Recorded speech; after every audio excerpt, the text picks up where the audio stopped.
Hey everyone, my name is Ankit. Welcome back to another project. My Superstore Sales Dashboard, created using Power BI.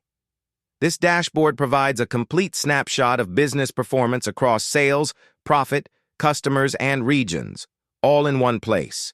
At the top, you'll see the key highlights. Over 22,000 orders, total sales of 1.6 million.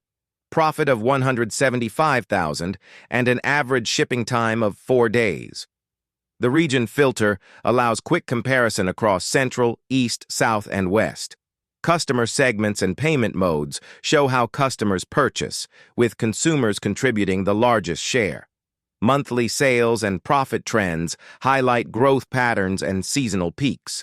Shipping mode, category, and subcategory views reveal top contributors such as office supplies, technology, phones, and chairs.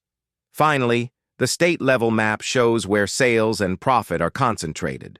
Overall, this dashboard turns data into insights, enabling faster and smarter business decisions. I hope you like this project.